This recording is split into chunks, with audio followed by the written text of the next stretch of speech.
안녕하십니까. 더병회원 여러분, 국가공인 직업상담사 2급 2차 대비 이론 골격서인 슈퍼노트 강의 시간입니다. 오늘은 교재 위치가 111페이지가 되겠습니다. 우리가 지난 시간에는 힐리의 긍정적 자기인식의 자신감을 높이기 위한 8가지 원칙 이렇게 공부한 것도 있고, 그 다음에 상담 도중에 침묵에 관한 얘기를 했었는데요. 오늘은 우리가 이제 내담자 사정에 대한 일반적인 얘기를 한번 하고, 그 일반적인 얘기 속에서 어떤 것들이 2차에 나왔고 또 나올 수 있는지에 대해서 공부하도록 하겠습니다. 먼저 교재 위치 111페이지 가운데 보면 반가로 2번이 있습니다. 가운데 내담자 사정 시 반드시 가정을 하여야 할 사항입니다.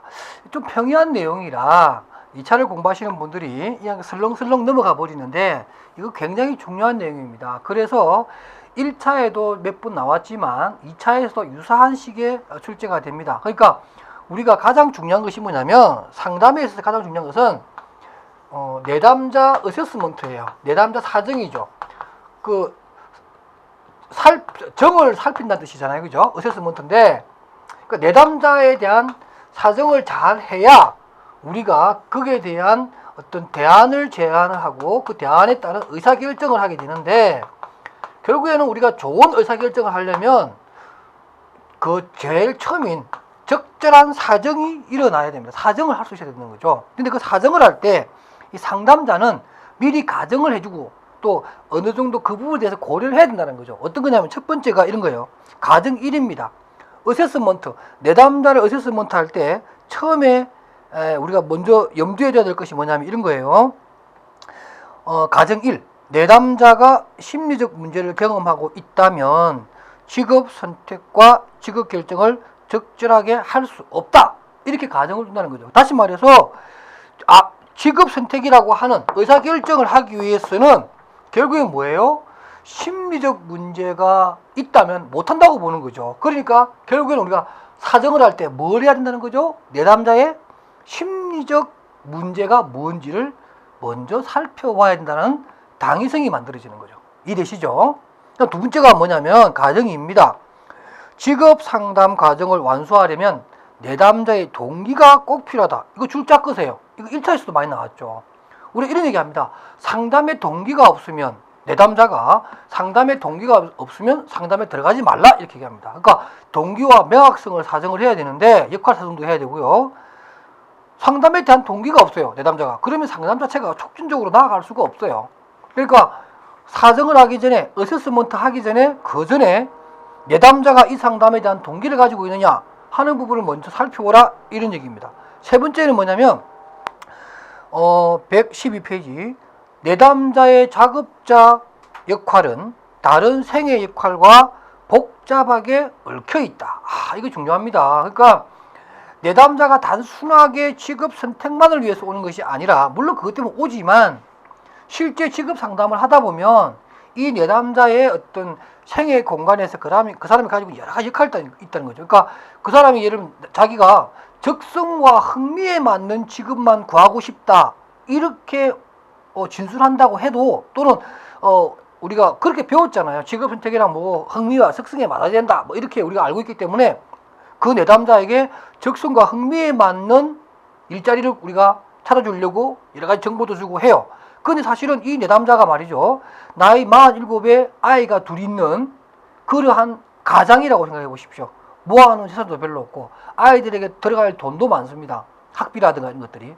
근데 월 150, 200짜리를 소개해 주는 게, 물론 월급 자체가 그게 많이 받는 것도 중요하겠지만, 또 일자리가 없으면 또 그밖에 못 줄 수도 있겠죠. 그런데 사실 봐봐요.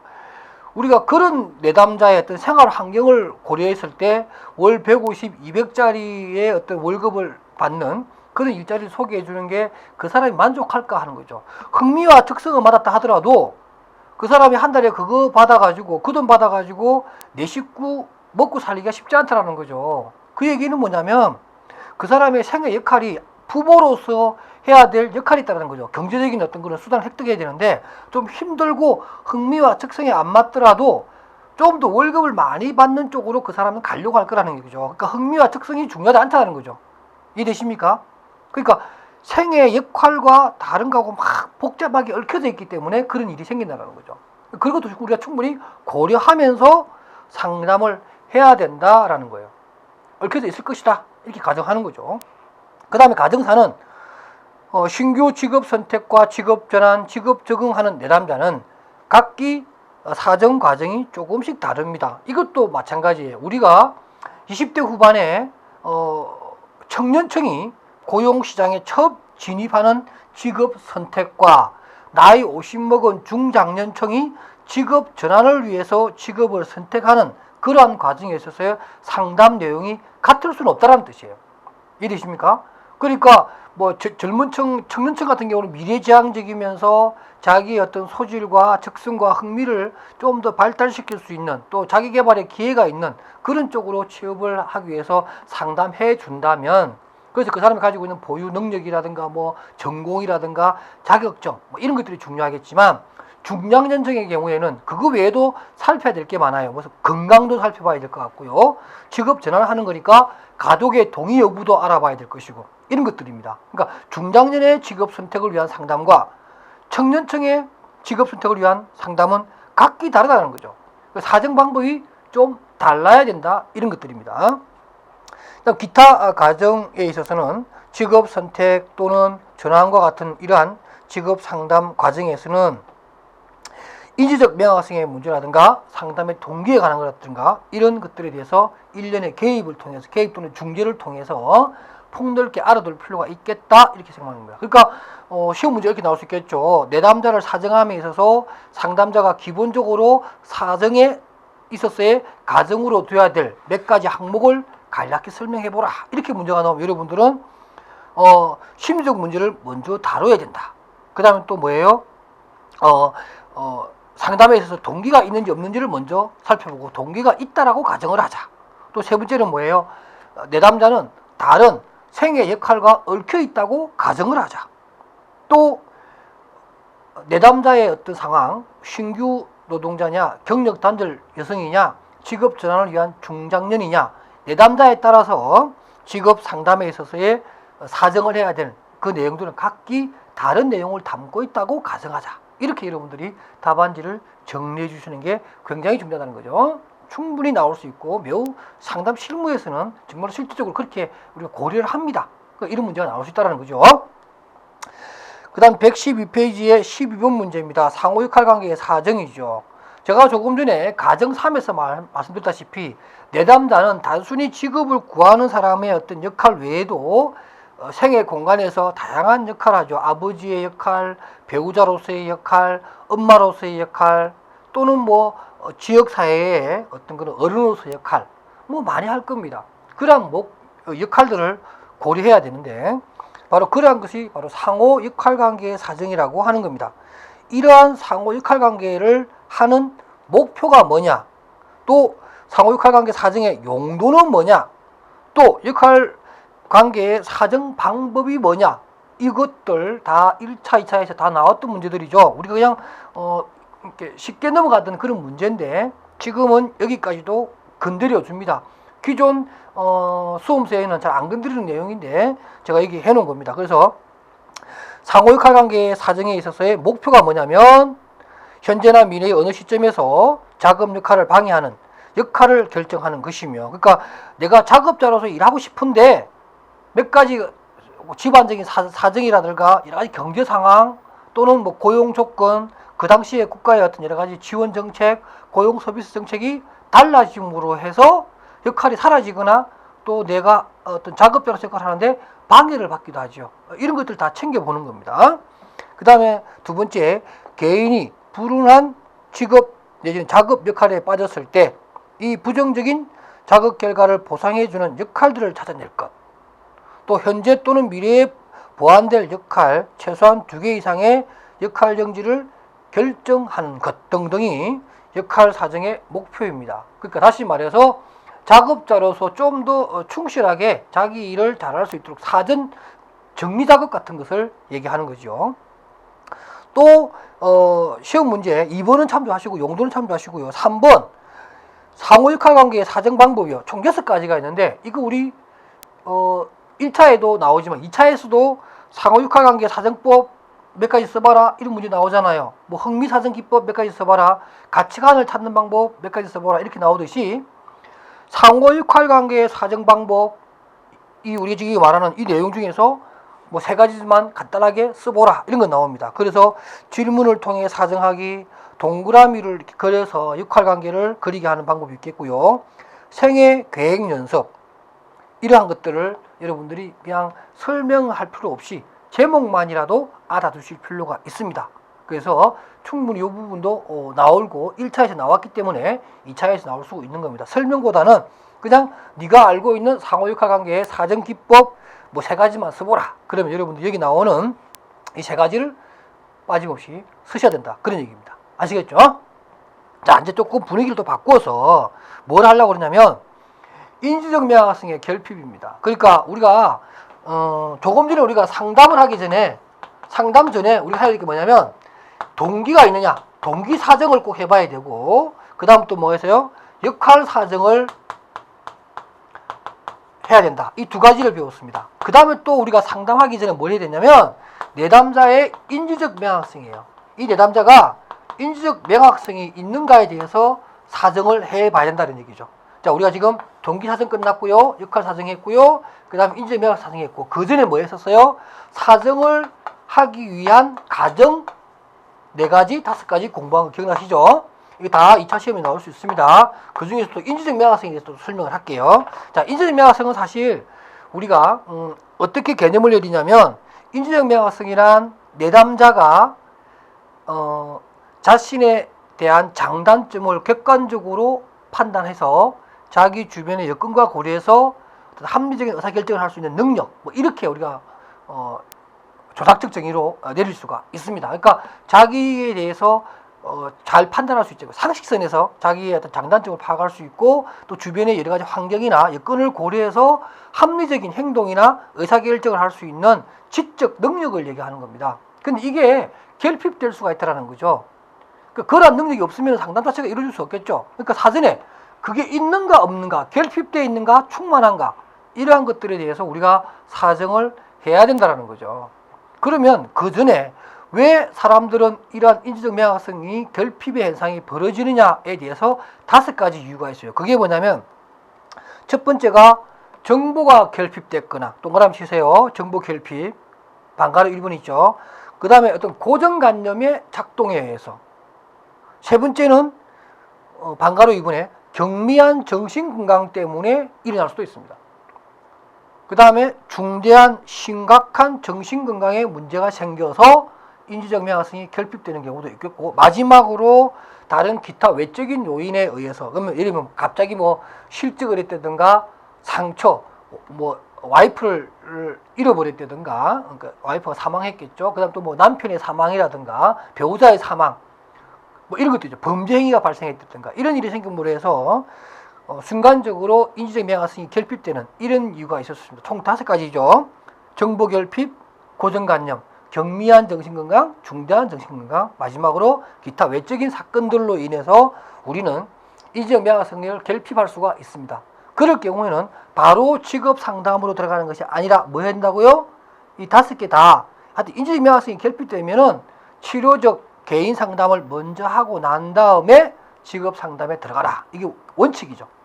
바로 그 얘기를 합니다. 그러면 이러한 인지적 명확성이 결핍되면 우리는 어떠한 결과를 볼 수 있냐면 총 18가지의 내용을 볼 수가 있어요. 그래서 제가 그 표에다가 해놨는데, 거기 보면은 이런 인지적 명확성이 결핍되는 이유는 뭐 단순 오중보, 복잡한 오중보, 구체성의 결여, 뭐 원인과 결과의 착오, 뭐 등등등 이러한 문제가 생기게 되고, 이것을 우리가 해소하기 위해서는 개입이라고 하는 오른쪽에 있습니다. 중재라고 하는 상담자의 전문성이 개입되어 있는 그런 걸로 해서 문제 해결하는 방법입니다. 예를 들면 단순한 오중보로 인해서 인지적 명확성이 결핍되면 정확한 정보를 주면 됩니다. 그렇죠? 그 다음 또 원인과 결과의 착오로 인해서 인지적 명확성이 결핍됐다고 판단되면 상담자는 논리적 분석을 내담자에게 해줌으로 해서 그러한 결핍 상황을 벗어나게 할 수 있다. 이런 얘기입니다. 그래서 하나의 사례로 18가지 주고 있는데 이 표에 있는 내용까지는 2차에서 나오기는 좀 힘듭니다. 1차에서는 다루긴 합니다만은 참고로 보시고요. 그 다음에 또 2차다운 문제가 바로 114페이지에 나오는 직업 전환자에 대한 부가적 사정 이런 겁니다. 이런 것들이 이제 2차에서 상담 실무론다운 얘기예요. 그래서 시험이 잘 나오는데 일단 뭐냐면은 직업을 전환하는 겁니다. 기존에 이제 고용시장에서 다른 고용시장이나 또는 이제 직업 전환, 아웃플레이스먼트에서 전직을 하는 이런 내담자에 대해서는 우리가 일단 심리적 문제가 있을 것이다. 여러 가지 그 일을 하면서 조직 갈등에서 일어났던 후유증으로서의 어떤 그러한 심리적인 문제 또는 그 직업 전환을 해야 된다는 아주 중차대한 생활의 변동에 있으면서 변화 관리 차원에서의 변화 과정에서 일어나는 여러 가지 우울증이라든가 만성 두통이나 뭐 동기 저하 여러 가지 또 뭐 신체적인 안 좋은 증상들이 있겠죠. 그런 것들이 일반적으로 심리적인 문제의 큰 어떤 그런 원인이 되거든요. 그런 것을 살펴보는 것이 필요하겠고 또 두 번째 역할 내 일치성 사정과 역할 간 상호작용을 사정을 해야 됩니다. 역할 내 일치성이라고 하는 것은 역할 내라고 하는 것은 자기의 가치관과 흥미와 적성과 이런 것들과 또는 그 사람이 가지고 있는 어떤 직업적인 재산과 자산이죠. 직업적 자산과 새롭게 어떤 구하려고 하는 어떤 직업과의 관계에서 일치성이 있느냐 없느냐. 지금까지는 전혀 자기가 잘할 수 있는 분야가 아닌 먹고 살기 위해서 해왔던 일이라면 두 번째 일은 정말 자기가 하고 싶은 일을 하고 싶은 그런 사람도 있겠죠. 그죠? 이런 경우에 어떤 일치성이 있는지 없는지 이런 것도 사정해 봐야 되고 그 다음에 역할 간 상호작용은 그야말로 아까 우리가 앞에서 얘기했던 그 사람의 어떤 생활 환경이라든가 이런 것을 고려해 봐야겠죠. 보통 제가 그 역할 간 상호작용을 설명할 때 가장 사례를 드는 것이 뭐냐면 아르바이트를 하고 또는 뭐 어떤 근로를 해야만 학비를 대고 공부할 수 있는 고학생, 근로 학생들을 경우에 학생이니까 공부만 하라 이렇게 상담하면 안 되겠죠. 일하지 못하면 배우지 못하기 때문에 일과 학업을 동시에 두 가지 역할이 갈등적으로 존재하는 거죠. 공부해야 되는 학생과 일을 해야 되는 근로자 두 가지가 동시에 달성이 돼야 되는 이런 겁니다. 어떻게 보면 역할 간의 갈등이라고 할 수 있죠. 학생이 공부만 해라. 원래 맞는 얘기예요. 근로자는 일만 해라. 맞는 얘기죠, 사실은. 그러나 두 개 다 동시에 해야 되는 역할 간의 어떤 내용이 있다는 거죠. 이것을 잘 조절해서 합리적인 선에서 우리가 상담을 할 수 있도록 미리 사전에 사정을 해봐야 된다. 또 직업 전환 내담자에 대해 여러 가지 고려 사항이 있습니다. 여러 가지. 그러니까 직업 전환자는 일반적으로 직업 경험이 있으면서 어떻게 보면 우리 현실적으로 이렇게 좀 멀쩡한 직장 놔두고 딴 데 간다는 얘기잖아요. 어떻게 보면. 아니면 뭐 또 뭐 정리해고를 통해서 직업 전환하는 경우도 있지만 지금 하고 있는 일을 그만두고 다른 일을 하고 싶을 때가 있어요. 이런 경우는 사실 일반적인 직업 선택보다 좀 더 치밀해야 되겠죠. 옮기고자 하는 그 직업에 대한 뭐 정보가 있는지, 기술은 있는지, 훈련을 받아봤는지, 그죠? 또 건강은 괜찮은지 새롭게 시작해야 되니까 이런 것도 다 챙겨봐야 돼요. 그리고 뭐 어떤 준비 과정 같은 것도 좀 챙겨봐야 되고, 그 다음에 가족의 동의가 있는지도 좀 봐야겠고, 또 중요한 건 뭐예요? 나이도 고려해봐야겠죠. 30대에 직장을 옮기는 것과 50대에 직장을 옮기는 것은 정말 그 위험의 정도가 다르죠, 그죠? 이런 것들 다 고려해야 됩니다. 나이, 건강, 가족들의 동의, 그 새롭게 가려고 하는 그 분야에 대한 정보, 관련된 어떤 훈련의 이수 내역들 이런 것들 다 고려해야 된다. 이게 이제 직업 전환자들에 대한 부가적으로 우리가 조금 더 사정을 해봐야 될 내용들이고요. 그다음 115페이지에 가치 사정, 이제 뭐 흥미 사정, 성격 사정 이런 것도 들어가는데 일단 가치 사정의 용도를 한번 알아봅시다. 이것도 시험에서 잘 나오죠. 1차에서도 많이 나오는데 2차도 나옵니다. 그래서 가치 사정 용도 1, 2, 3, 4, 5 제가 설명하지 않겠습니다. 그 밑에 나오는 자기 보고식 셀프 리포팅 형태의 가치 사정법이라고 해서 6가지가 있습니다. 뭐 체크 목록 가치 순위 매기기, 과거의 선택 회상하기, 정정에서 존경하는 사람 기술하기 총 6개가 있죠. 이거 수보라는 문제 여러 번 나왔잖아요. 그죠? 뭐 당연히 여러분들 이거 알아두시고요. 지금 우리가 쭉 공부하는 내용이 뭐냐면 상담을 잘하기 위해서 내담자가 자기 자신에 대한 인식을 정진하는 여러 가지 정량적, 정질적 방법에 대해서 우리가 지금 강의를 하는 거예요. 그 다음에 흥미사정도 물론 너무나 중요하지 않습니까? 직업 선택에 있어서 흥미가 어디에 있느냐 하는 것들이 굉장히 중요한데 이런 흥미 사정의 용도 알아두시고요. 그 다음에 116페이지로 가겠습니다. 또 직업 상담은 미래지향적이 돼야 됩니다. 그래서 늘 말하는 것이 우리가 과거 지향적이냐 현재 지향적이냐 미래 지향적이냐 하는데 특히 청소년이나 청년층 직업 상담을 함에 있어서는 미래지향적인 것이기 때문에 future time perspective, 그러니까 미래지향적 이런 그러니까 어떤 그 지금 현 시점보다는 앞으로 미래적인 차원에서의 어떤 직업의 세계를 보여줌으로 해서 올바른 선택을 하도록 이렇게 상담을 해야 됩니다. 그래서 이러한 진로시간 전망지라고 하는 검사지를 우리가 이용하게 되는데요. 이러한 진로시간 전망지를 사용하는 목적, 그게 제가 거기 보면은 총 7가지를 해놨습니다. 가운데 찾으셨나요?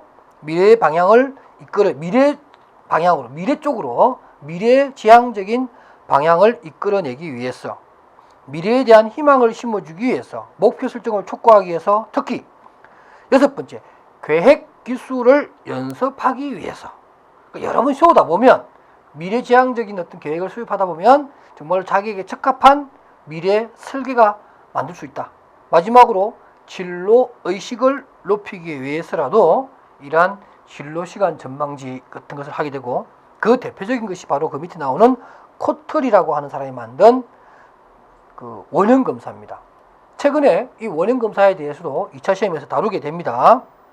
그래서 여러분들 그 진로시간 전망 검사 개요에 보면 1, 2, 3 같은 경우에는 1차에서 여러 번 나왔던 문제죠. 특히 동그라미 3에 보면은 동그라미 2에 보면은 이런 거 나오잖아요. 원의 크기는 시간 차원에 대한 상대적 친밀감을 나타내고 원의 배치는 시간 차원들이 어떻게 연관되어 있는가를 나타낸다. 이 말이 뭐냐면 이 코틀 검사를 하게 되면 말이죠. 3가지 시간 차원, 그러니까 과거, 현재, 미래라고 하는 부분이 있습니다. 그래서 이렇게 이게 과거고 어떤 내담자는 이게 미래고 어떤 사람은 이게 현재라고 하면 이 사람은 과거에 관한 이 원이 훨씬 크잖아요. 그죠? 그러니까 과거에 관련된 시간이 크다라고 하는 말은 원의 크기는 이 사람은 과거에 좀 매여 있는 사람의 뜻이죠. 그래서 설문지를 해봤더니 과거가 크게 나와. 과거에 매여 있죠. 우리 남자분들이 이런 게 굉장히 많아요. 우리 남자분들 보통 얘기할 때 뭐라 그러죠? 내가 왕년에 말이야 뭐 했는 줄 알아? 이런 거 있죠. 이렇게 말하잖아요. 그러니까 내가 왕년에 뭐 이건 아직도 과거 지향적이라는 얘기죠. 내가 비록 지금은 뭐 과거나 지금은 좀 했지만 내가 미래는 어떻게 할 것이다. 미래가 크게 나와야겠죠. 이게 미래지향적이라는 뜻이에요. 그 미래 시간에 대한 친밀감이 높다라고 얘기할 수 있는 것이고요. 이제 그림이 이제 이렇게 뭉쳐져 있느냐, 뭐 이렇게 흩어져 있는, 예를 들면 이런 게 있죠. 그림이, 세계 그림이 이럴 수가 있어요. 예를 들면 이렇게 그냥 단순하게 붙어만 있어요. 이런 그림도 있을 수 있겠고, 그죠? 또 뭐 어떤 게 있나요? 아예 뭐 멋있게 이렇게 또 서로가 이렇게 결합되어 있어서 통합적인 경우도 있겠고, 또 하나의 안에 이렇게 다른 것이 다 들어갈 수 있는 여러 가지 형태의 어떤 그런 그림이 나오게 됩니다. 이런 것들은 원의 배치인데 시간 차원들이 어떻게 연관되어 있는가 하는 거죠. 그러니까 이거는 뭐냐면 과거, 현재, 미래를 보긴 보는데 그냥 단순한 시간적인 흐름에 불과한 겁니다. 과거는 과거고 현재는 현재고 미래는 미래다. 통합적으로 못 본다는 얘기죠. 그러나 요 그림 같은 경우는 이 가운데 같은 경우에는 미래와 현재, 과거를 이렇게 통합적이죠. 그러니까 현재는 과거로부터 시작되었고 내 지금의 현재가 미래를 만든다. 이런 생각을 하고 있는 것이고, 이것은 보통 현재, 요 바깥에 있는 게 보통 현재입니다.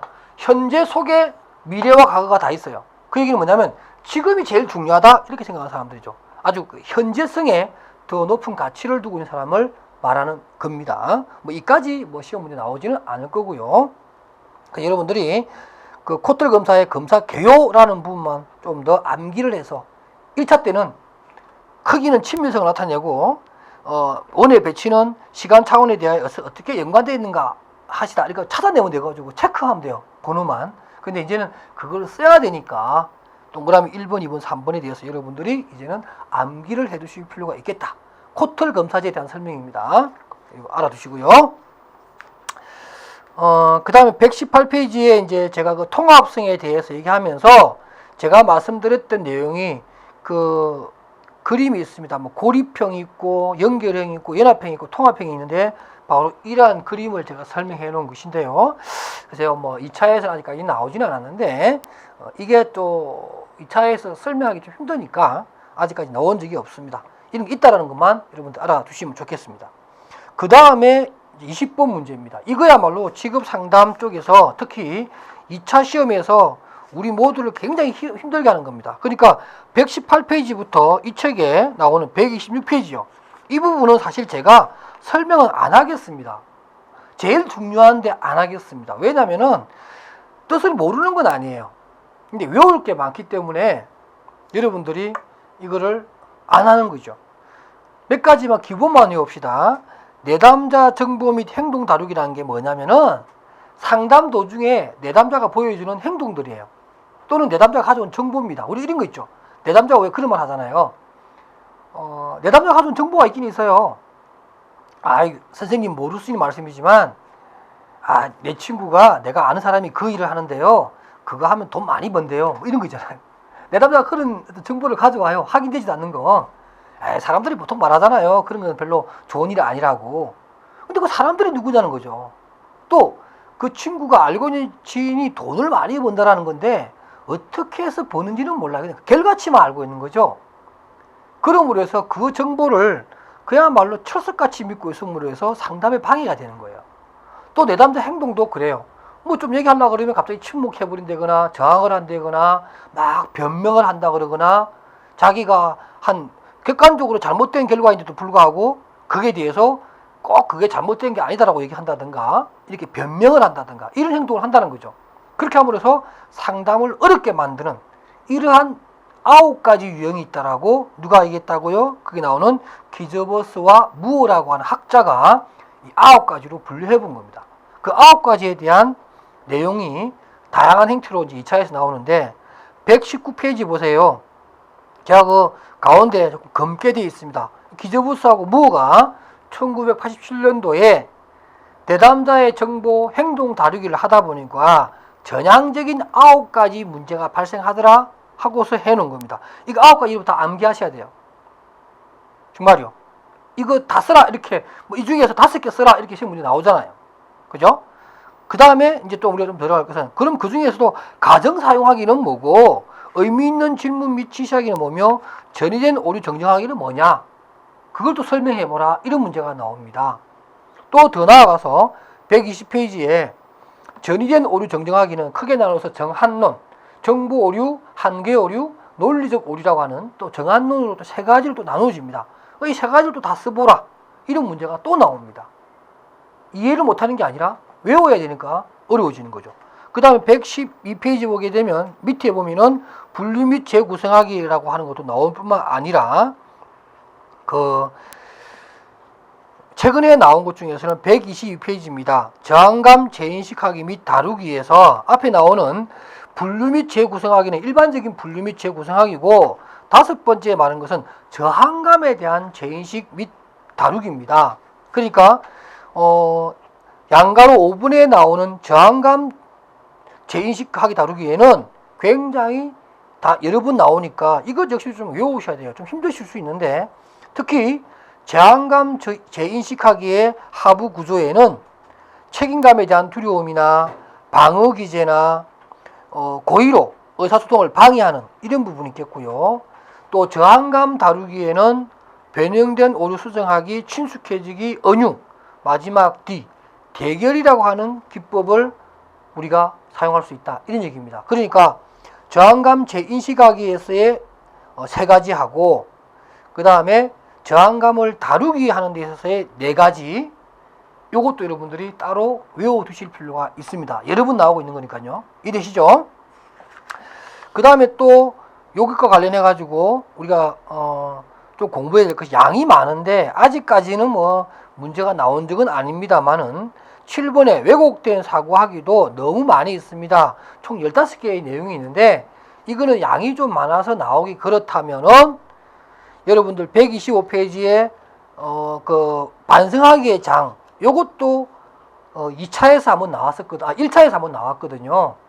그러니까 좀 힘드시지만 정말 이쪽 분야에 나오는 문제를 꼭 다 풀고 만점 받아야겠다 이렇게 생각하시는 분은 이 반성하기 7단계도 알아두실 필요가 있습니다. 이것도 웰필이라는 분이 주창한 내용인데 읽어보면 우리가 어떤 진실에 접근하는 단계로서 참 맞는 것 같다 이런 거예요. 자기가 믿는 어떤 그런 절대적인 진리가 아닐 수도 있겠다라고 각성을 해야 새로운 진리를 받아들일 수가 있잖아요. 그죠? 반성하기란 뭐냐면 내가 그렇게 무조건 믿는 것에 대해서 반성을 통해서 내가 알고 있는 정보라든가 이런 것들이 잘못된 정보가 될 수도 있겠다라고 생각이 좀 깨져야, 그죠? 그래야 새로운 지식, 새로운 진리를 받아들이는 거잖아요. 바로 그러한 것을 단계로 7단계로 보여준 내용입니다. 상당히 좋은 내용인데 아직까지 2차에서 나온 적은 없고 1차에서는 한번 건드렸습니다만은 여러분들이 좀 염두에 둬야 된다.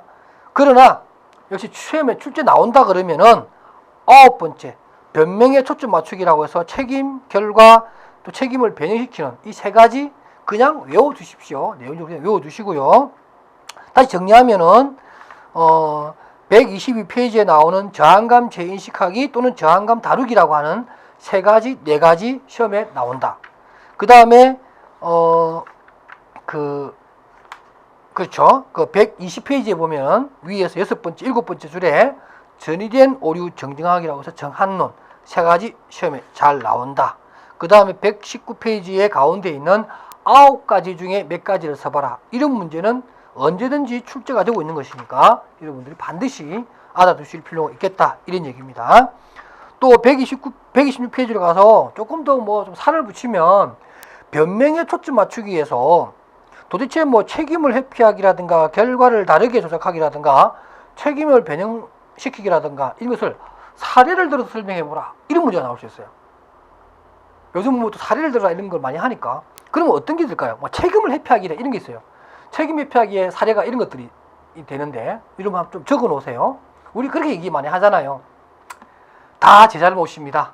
다 제 잘못인데 하지만 그렇다고 해서 그 사람은 전혀 잘못이 없다라고 말할 수 없어요. 어때요? 자기가 다 책임진 것 같아요? 그 말은 뭐예요? 사실 뒤집어 보면 나도 책임이 있어. 내가 다 진다. 그렇지만 그 사람도 잘못이 없는 건 아니다. 그 얘기는 결국에 뭐냐면 그 사람도 잘못 있고 나 잘못 있다. 결국 나만의 잘못이 아니다. 이 얘기나 마찬가지잖아요. 그죠? 말을 교묘하게 상담 도중에 그렇게 한다는 거죠. 내담자가. 또 뭐냐면 결과를 다르게 조작시키기도 합니다. 이 얘기는 뭐냐면 실패했어요. 뭐 했는데 전혀 우리가 원하던 결과가 아니에요. 근데도 뭐라 그러죠? 좀 우리가 기대했던 바는 아니지만 그래도 여러 가지를 고려해 봤을 때 성공적 결과가 아니었느냐 이렇게 얘기를 합니다. 많이 써져 그런 것부터 그죠? 비교적 성공적이었다. 결국은 뒤집어 보면 다 실패한 거예요. 근데 우리는 말을 그렇게 해버립니다. 결과를 조작하기죠. 그 다음에 또 책임을 변형시키기도 합니다. 마땅히 자기가 책임져야 되는 것인데도 불구하고 그 책임에 대한 어떤 내용을 조금 다르게 얘기할 수가 있습니다. 어떤 게 있을까요? 적절한 사례가 갑자기 생각이 좀 안 나는데 책임 그 자체에 대해서 자기가 얘기는 해요. 좋다. 내가 책임을 진다. 내가 책임을 지지만 뭐가 했을 때라든가 조건을 제시한다든가 이렇게 함으로 해서 결국에는 자기가 온팡 뒤집어지진 않겠다. 또 책임에 대해서 다른 말로 얘기를 하는 거죠. 이런 거라면 책임이라 할 수 있겠지만 불가항력적인 거 아니냐 이런 거 너라면 이런 결과가 아니겠느냐 이런 식으로 그죠? 또 상황이 여건이 어찌어찌 해서 이럴 수밖에 없었다라고 해서 자기의 책임감의 책임 종류를 책임의 정도를 이렇게 약간 변형시켜버리는 이런 얘기를 하면서 설명하면 좋은 답안지가 될 것 같습니다. 자, 이렇게 해서 또 우리가 가장 상담학 분야에서도 2차 시험에서 어렵게 다루는 부분까지 학습을 했습니다. 다음 시간에는 챕터 7을 하도록 하겠습니다. 여러분 수고하셨습니다.